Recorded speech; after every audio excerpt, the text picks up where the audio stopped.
Olá, gente! Antes da conversa do PH de hoje, eu tenho um convite para você. Entra aí no nosso canal, se inscreve, é o hashtag Conversa do PH. Não esquece de clicar no sininho para sempre que a gente postar um vídeo você ser notificado.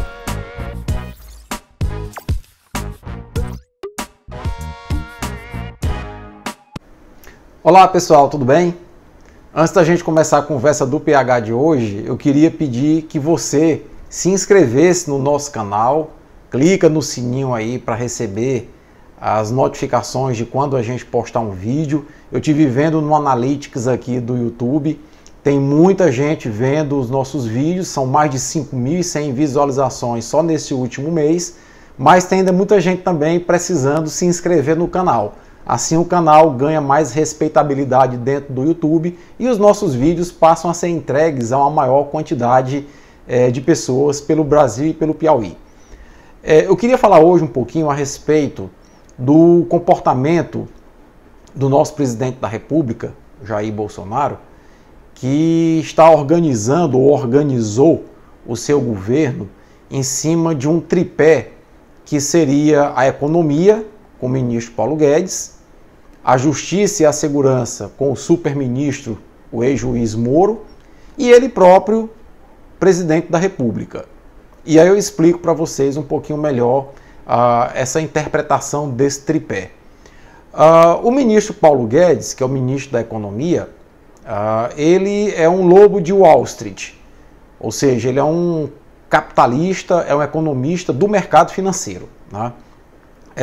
Conseguiu em menos de 6 meses emplacar algo que parecia improvável, que era a reforma da Previdência, uma reforma que eu já mostrei em um vídeo anterior, em alguns vídeos anteriores, que ela vai ser muito nociva às camadas mais inferiores de renda do Brasil, principalmente, vai ser muito nociva aos estados e municípios, muito embora aqui no Piauí nós tenhamos inclusive um governador que anda defendendo a inclusão do estado do Piauí na Previdência, e influenciou de uma maneira muito decisiva o ministro da Educação, o Abraham Weintraub, para lançar o Futurice, que eu também já mostrei aqui num vídeo anterior, que vai ser assim a destruição da autonomia das universidades brasileiras. É inclusive um projeto de lei inconstitucional e eu também mostrei o porquê que ele é inconstitucional em um vídeo anterior.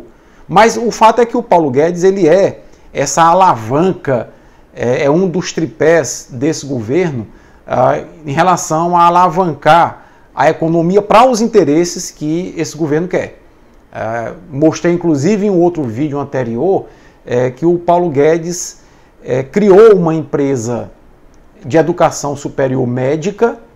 Essa empresa inclusive teve o seu capital lançado na Bolsa de Valores americana, sincronizado com o lançamento do programa Futurice, o que rendeu a esse grupo empresarial em um único dia o faturamento, a captação de recursos da ordem de mais de R$1 bilhão, né? Então, inclusive, questionei isso num vídeo anterior. Então, esse é um dos tripés do governo Bolsonaro. O Paulo Guedes, com essa política neoliberal, eu diria até ultraliberal, né?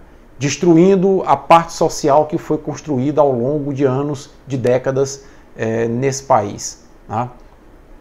Bom, o outro tripé que aí suscitou um vídeo que eu falei um pouco de moral e ética, é o ex-juiz Sérgio Moro, que é o atual ministro da Justiça e Segurança. É um ministro que já enquanto juiz tinha a sua interpretação da lei muito equivocada, né? Ele vazou conversas em tempo não autorizado para a imprensa, vazou essas conversas antes do pleito, nitidamente com o objetivo de influenciar o pleito eleitoral, e obteve sucesso com isso. Renunciou ou pediu exoneração de um cargo de juiz federal, que é um cargo altamente cobiçado por qualquer egresso de curso de direito, um concurso dificílimo, com 5 etapas, e ele não titubeou. Pediu exoneração e abraçou o maior beneficiado por suas ações na Lava Jato, que foi o atual presidente Bolsonaro, assumindo um ministério, né? Bom, mas aí, em função dele estar recentemente acuado pela Vaza Jato, onde os hackers, né, de Araraquara invadiram os celulares dele e do Dallagnol e entregaram esse material para o Glenn. Estão agora tentando satanizar o Glenn, quando na verdade ele está simplesmente fazendo o seu papel jornalístico, que é de divulgar o material, né? Isso inclusive garantido na Constituição. Mas para esse pessoal, leis e Constituição não significa muito, porque eu mostrei naquele vídeo lá de moral e ética que a moral é o conjunto de leis e normas que traduzem a cultura, os costumes de um povo. E que a ética, no âmbito individual, faz com que cada um interprete a lei e siga de uma maneira ou outra. Então o Moro, ele tem a ética dele, que na verdade para nós, na maioria, é a antiética. Ele tem a moral dele, que é contra a nossa moral, que para a maioria de nós, a moral dele é na verdade imoral, né? Então é uma interpretação um tanto quanto equivocada. E para corroborar isso que eu digo, quando se sente acuado pelo Glenn com as revelações que o The Intercept está fazendo, o que é que o Moro faz? Monocraticamente, ou seja, sozinho, edita uma portaria com o número da besta, 666, que na verdade é uma portaria com a finalidade de intimidar jornalistas estrangeiros. Eu diria que ela foi feita sob encomenda para intimidar o Glenn, né, em relação aos vazamentos que estão sendo feitos e divulgados pelo The Intercept, mostrando nitidamente a compulsão que o ministro tem por legislar em causa própria para atender os seus interesses pessoais de grupo. Isso é muito nocivo para a democracia. Mas o fato é que o Moro, ele hoje se constitui no segundo pilar desse governo Bolsonaro.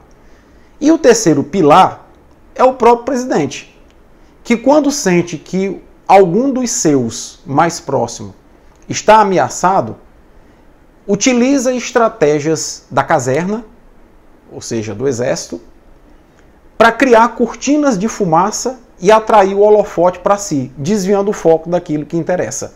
Ou alguém ainda ouve falar do Queiroz?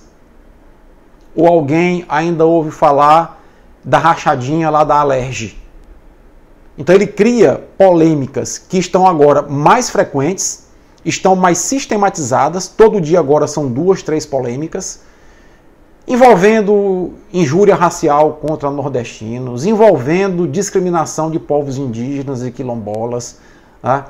Então ele cria essas situações porque aí as câmeras da grande mídia se voltam para o presidente, para as polêmicas que ele cria, enquanto nos bastidores a coisa é abafada e vai ocorrendo da maneira como eles querem, né?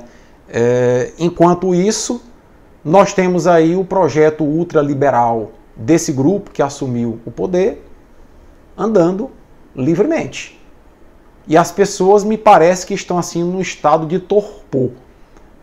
Eu queria até citar um pouco de um filósofo que tem um canal no YouTube que eu recomendo, vou até recomendar aqui, que é o Paulo Girardelli, e que ele disse que o Bolsonaro era um peixe podre que venderam no mercado como se fosse um peixe bom.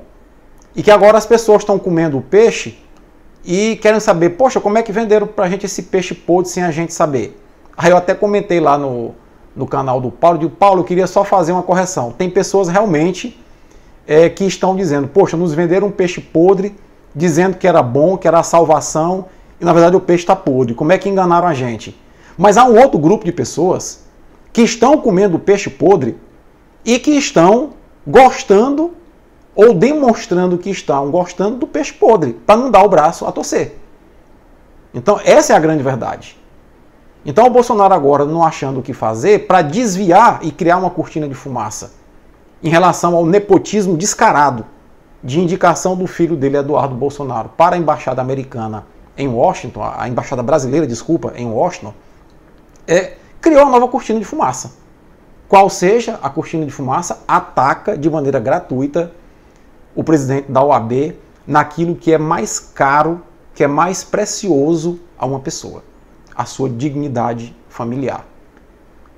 Uma pessoa que aos 2 anos de idade perdeu o pai para um regime brutal, que o próprio presidente não reconhece, que houve uma ditadura militar nesse país, e que tem esse vácuo, né, de relacionamento pai e filho criado ao longo da história do Felipe Santa Cruz.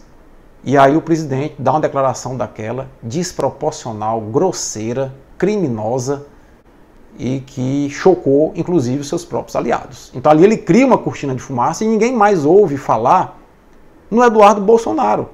O Instituto Rio Branco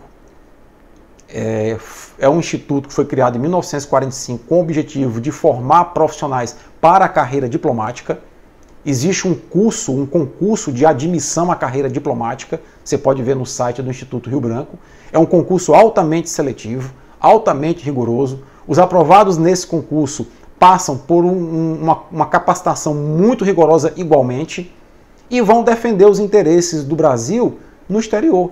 Eles representam o Brasil no exterior, fazem negociação em nome do Brasil no exterior, emitem comunicados em nome do Brasil no exterior. Qual é o preparo que o deputado Eduardo Bolsonaro tem para exercer uma função tão relevante como essa? Ao mesmo tempo, o presidente defensor da moralidade divulga áudios e vídeos como esse. Acompanha aí. Saiu a caravana do Vale do Ribeira, direto para o Rio de Janeiro. Antes do senhor viajaram num avião... Peraí, dá licença, eu estou no avião militar, tem familiares meus aqui, eu prefiro vê-lo do que responder uma pergunta idiota de você. Estou respondido? Não, presidente. Passa para outra.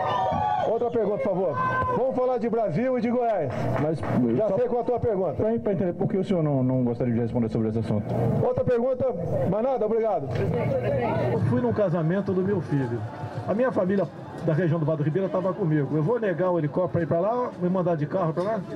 Lógico que é filho meu, pretendo beneficiar o filho meu, sim, pretendo. Tá certo? Eu não vou. Se eu puder dar um filé mignon ao meu filho, eu dou, mas não tem nada a ver com filé mignon essa história aí, nada a ver. Terra riquíssima, se junta com a Raposa Serra do Sol, é um absurdo que temos de reservas minerais ali. Estou procurando o primeiro mundo para explorar essas áreas em parceria e agregando valor. Por isso a minha aproximação com os Estados Unidos, por isso eu quero uma pessoa de confiança minha na Embaixada dos Estados Unidos. Viu só? Então quer dizer, um presidente que foi eleito empunhando a bandeira da moralidade, de repente passa por cima de toda uma tradição que existe nesse país de formar diplomatas a partir do mérito e pratica o nepotismo de forma descancarada. E ainda tem gente que está comendo o peixe podre e dizendo que o peixe está bom, porque não quer dar o braço a torcer. Certo? Então, esses três pilares que eu demonstrei aqui nesse vídeo que sustentam o governo Bolsonaro, um deles está começando a ruir, né? Que é o pilar do ministro Sérgio Moro. O outro, que é o do próprio presidente, ele próprio está minando o seu pilar.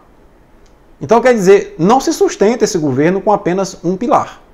E é necessário que nós, da sociedade civil, brasileiros, né, que nem compramos o peixe podre porque sabíamos que ele era podre, é necessário que os que compraram o peixe podre comeram e reconheceram que ele está podre, e é mais necessário ainda que os que compraram o peixe podre estão comendo, sentindo que o gosto do peixe é podre e dizendo que ele não está podre, que passe a reconhecer que esse peixe está podre. E que nós possamos realmente nos posicionar em relação a esse governo que está entregando o país aos americanos.